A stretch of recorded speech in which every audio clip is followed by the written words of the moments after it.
తెలంగాణ తొలి ముఖ్యమంత్రి బీఆర్ఎస్ అధినేత కేసీఆర్ ను మాజీ ఉప ముఖ్యమంత్రి డాక్టర్ తాటికొండ రాజయ్య కలిశారు. ప్రభుత్వం పెట్టిన అక్రమ కేసులతో 15 రోజులు జైలుకు వెళ్లిన స్టేషన్ గన్పూర్ బీఆర్ఎస్ కోఆర్డినేటర్ కేశిరెడ్డి మనోజ్ రెడ్డిని కేసీఆర్ దగ్గరకు తీసుకెళ్లారు. స్టేషన్ గన్పూర్ నియోజకవర్గంలో ప్రభుత్వం చేస్తున్న అరాచకాలను కేసీఆర్ కు వివరించారు. సిద్దిపేట జిల్లా చిన్నకోడూరు మండలం సలేంద్రిలోని రంగనాయక సాగర్ కాలువను మాజీ మంత్రి హరీష్ రావు పరిశీలించారు. కాలువలో పరవళ్లు తొక్కుతున్న కాళేశ్వర జలాలను చూసి సంతోషించారు.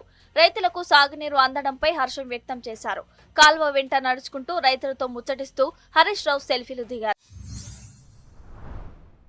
రేవంత్ సర్కార్ తీరుపై మాజీ మంత్రి సబితా ఇంద్రారెడ్డి తీవ్ర స్థాయిలో విరుచుకుపడ్డారు. ప్రజలకు ఇచ్చిన హామీలను అమలు చేయకుండా కాంగ్రెస్ ప్రభుత్వం మోసం చేస్తుందని మండిపడ్డారు. స్థానిక ఎన్నికల్లో కాంగ్రెస్ పార్టీని తిరస్కరించడానికి ప్రజలు సిద్ధంగా ఉన్నారన్నారు.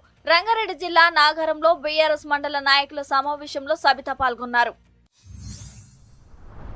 రైతుని రాజును చేయాలన్న లక్ష్యంతో కేసీఆర్ సంక్షేమ కార్యక్రమాలు అమలు చేశారని మాజీ మంత్రి మేడ్చల్ ఎమ్మెల్యే మల్లారెడ్డి అన్నారు. పోడూరులో 4,70,00,000 రూపాయల నిధులతో కేసీఆర్ హయాంలో మంజూరు చేసిన ఫుడ్ ప్రాసెసింగ్ యూనిట్ నిర్మాణం పూర్తి కాగా ఆయన దాన్ని ప్రారంభించారు. ఇది రాష్ట్రంలోనే తొలి ఫుడ్ ప్రాసెసింగ్ యూనిట్ అని మల్లారెడ్డి తెలిపారు.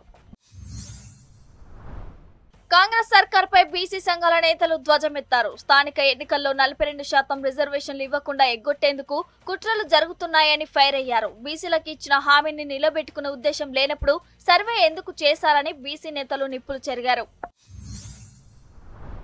రేవంత్ ప్రభుత్వ నిరంకుశ విధానాన్ని నిరసిస్తూ సంగారెడ్డి జిల్లా నల్లవెల్లి ప్యారనగర్ గ్రామాల ప్రజలు కదం తొక్కారు.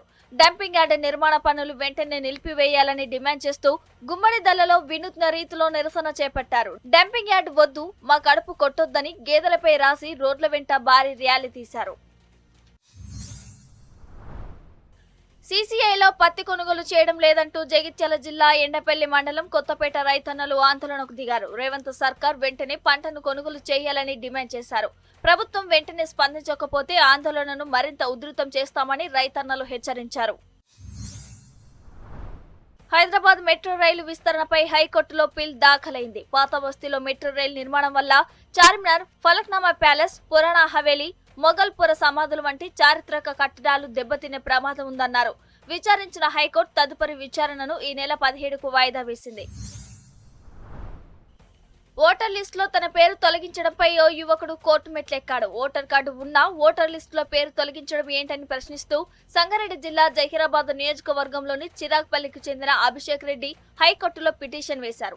విచారణ చేపట్టిన న్యాయస్థానం 3 రోజుల్లో అభిషేక్ రెడ్డి పేరును ఓటర్ లిస్టులో చేర్చాలని అధికారులను ఆదేశించింది.